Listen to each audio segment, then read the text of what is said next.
We all know that one person who always has a smile on their face, ready to help and assist wherever they can, trying to make it right for everyone, always kind, always forgiving, always available.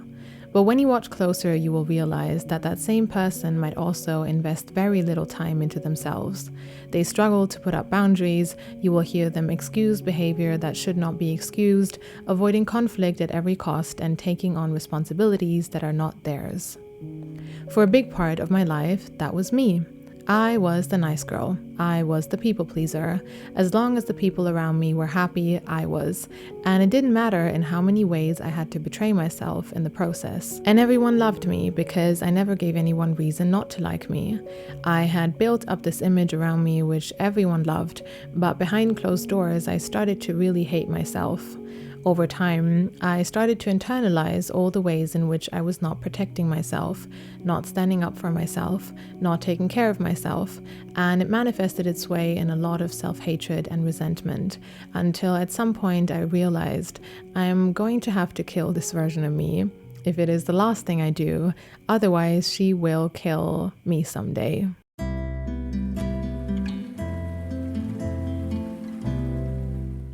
Hi everyone, and welcome back to the podcast. I hope that everyone is doing well. Thank you so much for tuning in. As you might have been able to tell from the title or the intro, today I wanted to share with you how and why I stopped being the nice girl, aka how and why I stopped being a people pleaser. So I think at the core, if we break it down, people-pleasing is a need for control because you are behaving in certain ways, even if those ways are hurting you, because you are trying to control your environment in some way, whether that is controlling that someone likes you, controlling that you are getting validation or love, or avoiding judgment, avoiding negative emotions, avoiding blame, avoiding negative situations or difficult situations. Like it could be a million different things, but at the core, you are trying to control something in some way. And the thing is, it works because you get so good at catering to the wants and the needs of other people. You kind of master that, and in that you manage to control what you are trying to control, and so those people will like you and you will manage to avoid the judgment and the blame and whatever.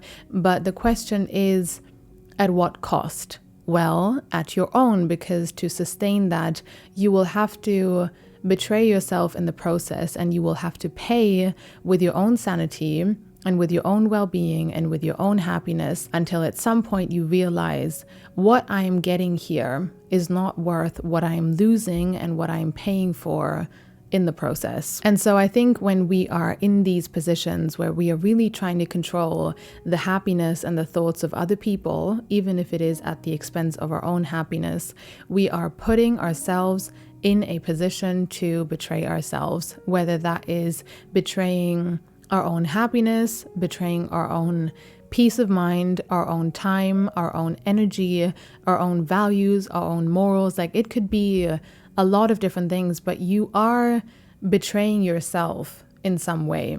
And I think self-betrayal is really one of the biggest things that can cause unhappiness or resentment or even bitterness. I also saw an interview once between Carolyn Miss and Oprah, and I really liked what they were saying. So basically, Oprah was asking Carolyn Miss, how do you know if you are on the right path in life?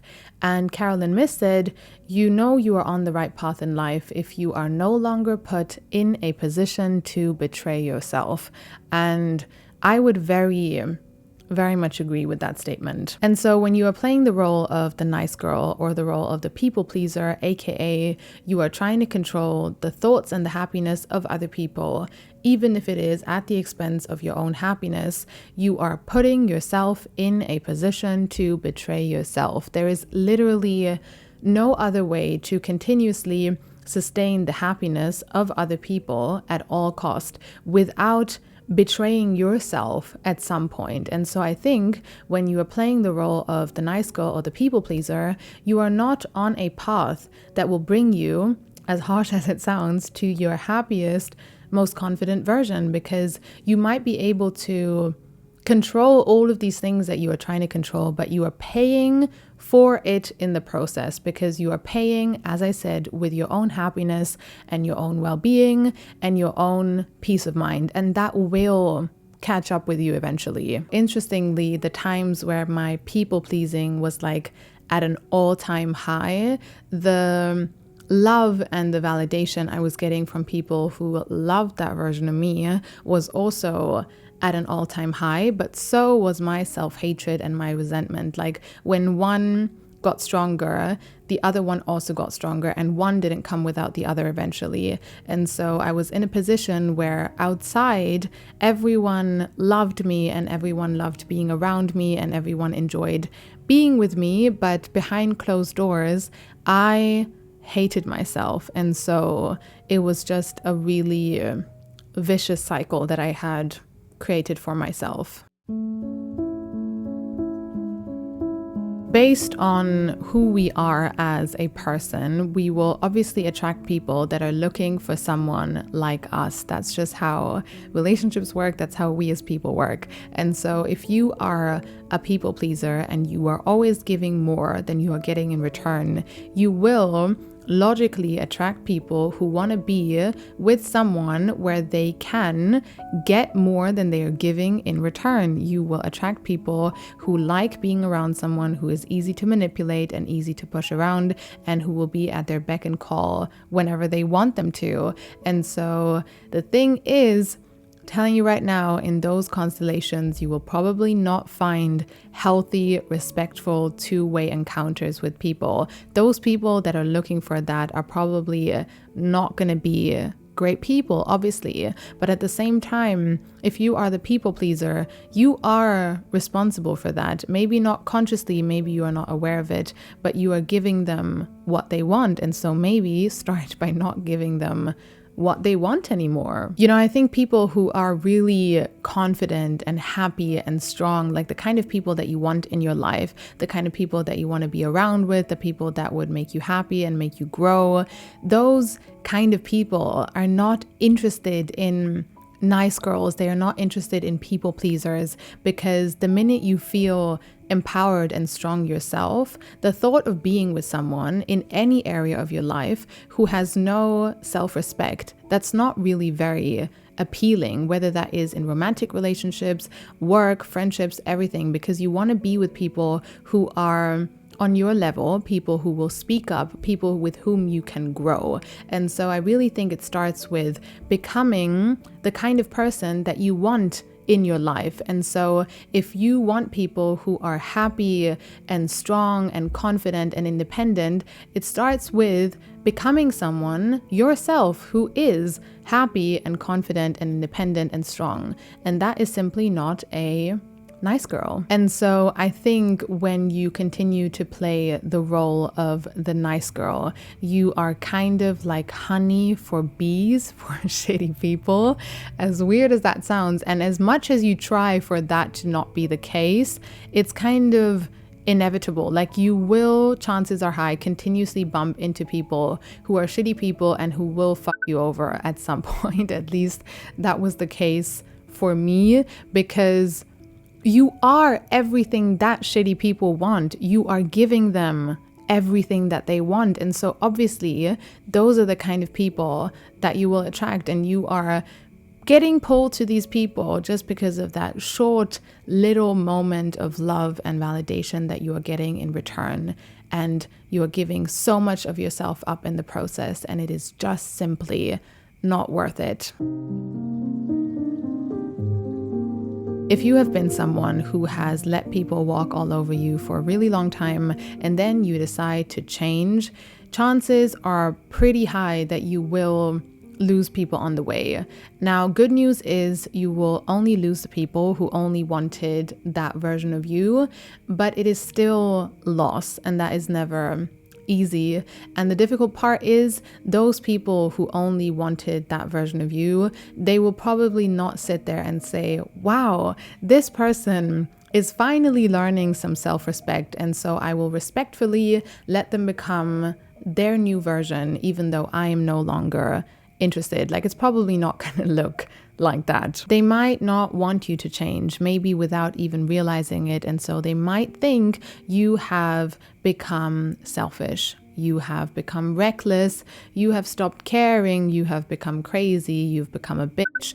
I have been there, done that. I've had to listen to all of that because in their eyes, that's what you are now. Someone who no longer caters to their needs. And in their eyes, that is selfish. And so there might be people who will not enjoy that version of you, and that's okay. With that, I can only say, bless those people, truly, but have the self-respect to walk away from people who do not want your happiness and your success. Because even though you might go through pain and loss in that process, and even though that might be really hard, once you get to the other side, you will find people who will really love you and want you for who you are. And I think in that moment, it just becomes worth it. Like, let's say, as an example, for a couple of years now, you have run a store and you have been selling flowers. And so you are selling them at a really good rate, really cheap rate,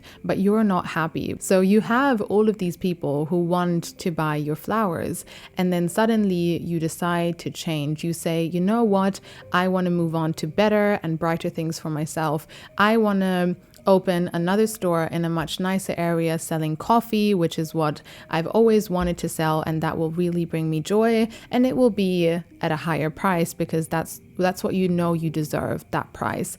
Now, there will be people who've been your customers who will stand there and they will be angry because they will say, why are you changing? We have been coming here for years to get these flowers. We run off of this. It is a great deal. We cannot get this anywhere else. We don't want you to change. They might even start throwing a fit. They might throw things. They might just stand there and scream. It doesn't matter. But some people might be angry that you take a choice, even though that choice will bring you more happiness and fulfillment. And also there might be people who will actually move and grow with you. So they will realize, well, I've been coming here for these flowers, but actually I want what's best for this person. And so I'm willing to change and grow with them. So I'm going to go to their new store and see what is there because I love this person and I'm there for them. So there might be people who will change and grow with you. And if not, or even if so, there will also be people who will come to your new store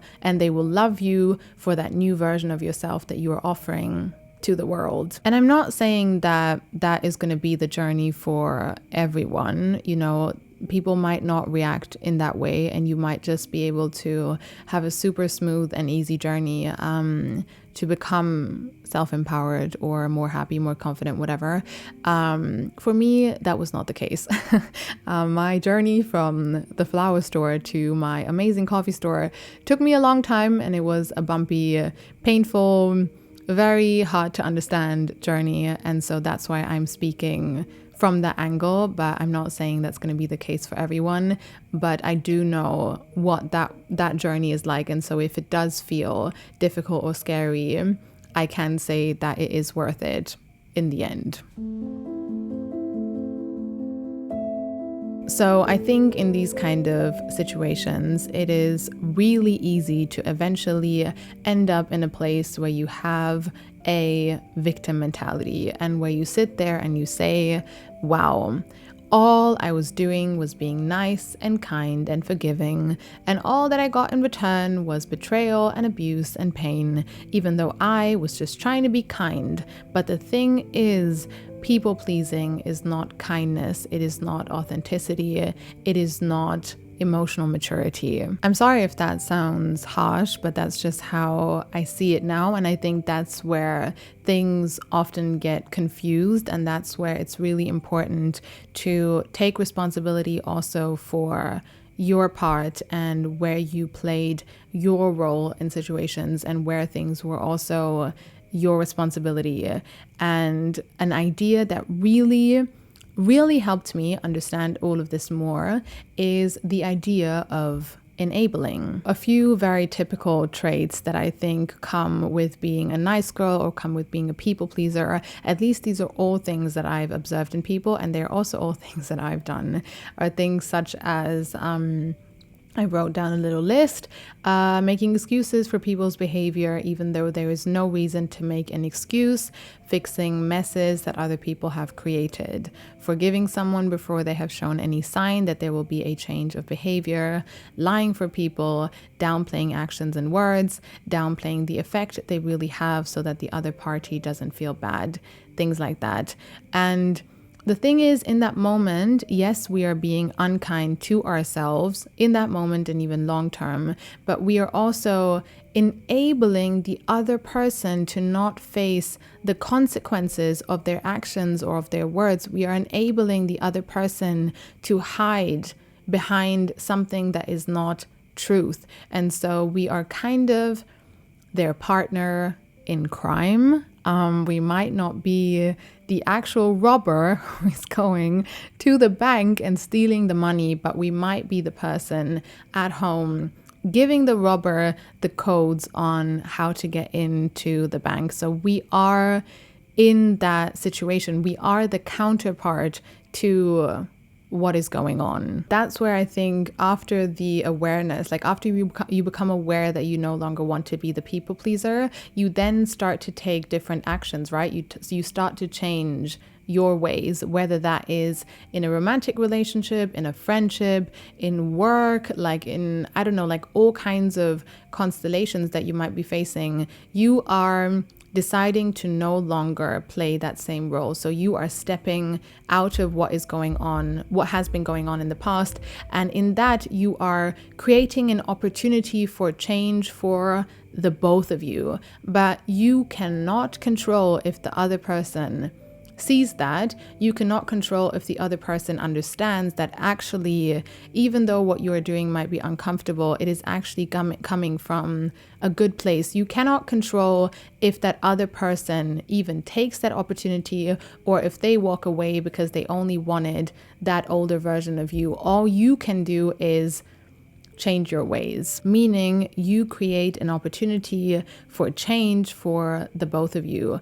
But it is not your fault or your responsibility if that other person sees it or takes that. Like they might, have a wake-up call and realize, oh my God, like this has been going on. Actually, I'm also not interested in that anymore. I'm interested in building a new way with that person. And that's great. But they might also walk away because they were only interested in that version of you. They might find a replacement for you immediately. They might, just do something to fill that void that you are filling. They might understand what's going on. They might be angry at you. They might be grateful. Like it could be anything, but at least you are taking the choice to do something that is better for yourself and in the end better for everyone involved, because you are no longer enabling the other person to not take consequences for their actions and for their choices. And you are also, doing the kinder thing for yourself. And so in the end, you are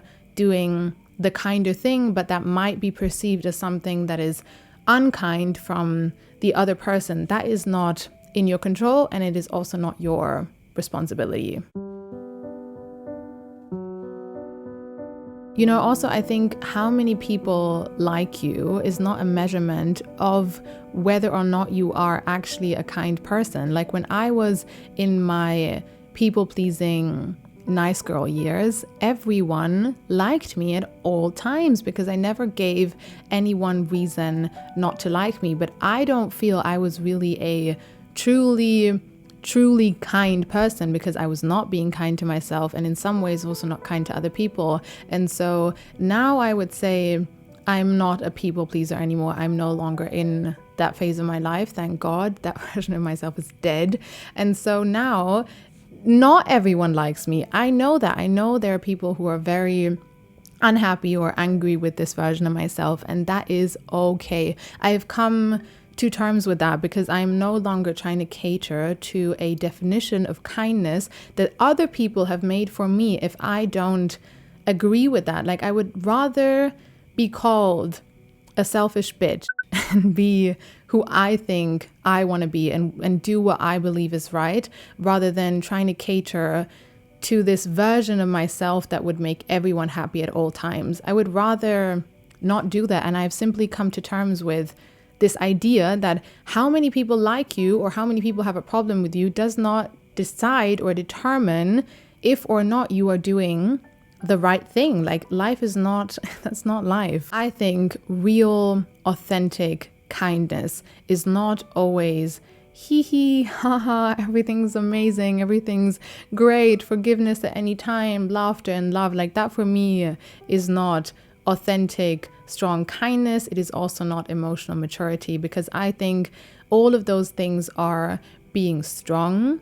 They are being real, being true, being authentic, being vulnerable. Like, those are things that for me represent kindness and emotional maturity. And sometimes those things might look like laughter and love and joy and forgiveness. And other times they might look like stepping away. They might look like speaking up. They might look like saying, this was not okay, because ignoring that would not be real and it would not be true. And so I think it's not that black and white. For me, that understanding, that click in my head that those things don't mean the same thing, for me, that was freedom. And that was really where I was able to let this go, let this version of myself go. Like, that's where it really changed for me. Without getting too deep into things, I do want to add that I think people pleasing, such as most other coping mechanisms, it mostly comes from something deeper. Like, you don't just wake up one day and you're like, you know what, let me just become a people pleaser for a week or two because that sounds fun. Like, that's not how it works. And also often when you're in it, it's almost like you feel like you're just wired like this, like you can't even stop it even if you try to.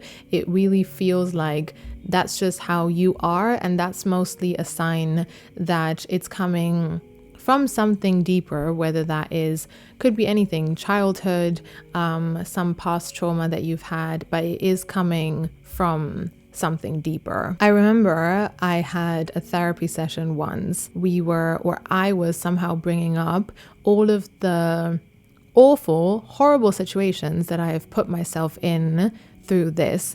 And I just sat there and I was so angry at myself. Like, I just thought, how could I have let this happen? I literally wanted to go back to those moments that I could remember and simply punch that version of myself in the fucking face and say, how could you have been so blind? How could you have been so stupid? And so my therapist reminded me, and I thought this was a really, really great reminder. She said, every phase you go through in life serves a purpose, and there's something that you can learn from all of it.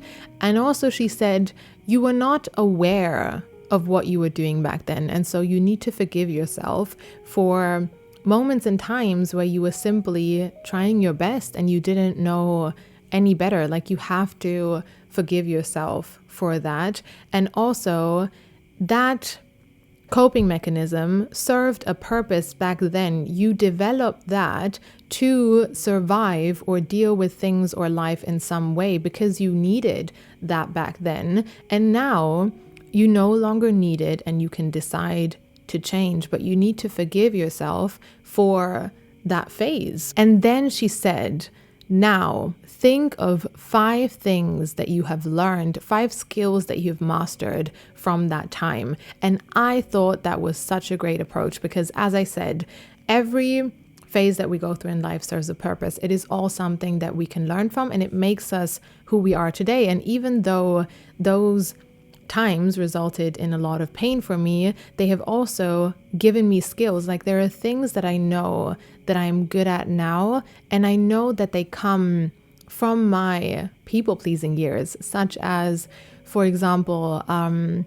being able to read people beyond their words and actions, or being able to listen well, or being able to forgive when it is actually needed. Like, those are all things that you learn in those times. And now you just make sure that you keep those amazing skills, but you no longer keep that version of yourself that you had to be back then, who was betraying yourself. You know, that version of me in the past, I literally have killed her. Like, she doesn't exist anymore. That's why I make a video saying how and why I stopped being a nice girl, because I'm not that version of me anymore. Like, when I think of that version of me, it literally feels like I'm thinking about an entirely different person. Like, that cannot have been me. But that doesn't mean I'm perfect at this. Like, I still have moments, of course, where I feel those same thought patterns or that same habit, those same habits creep in, but it's just different now because I feel I am more aware of it. I can take different choices.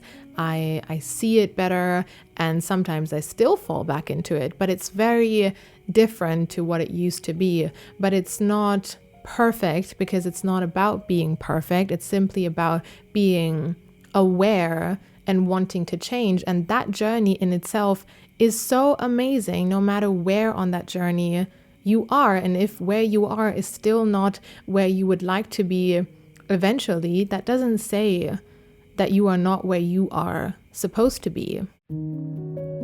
All right, everyone. Thank you so much for tuning in. That is all for today. Also, if you enjoyed the episode, make sure that you are subscribed. I recently looked at my statistic of how many people watch the video who are not subscribed, and it's a lot of people. So if you're watching the video and you enjoy it, make sure that you're subscribed and like the video, comment if you would like to. All of that helps me out a lot.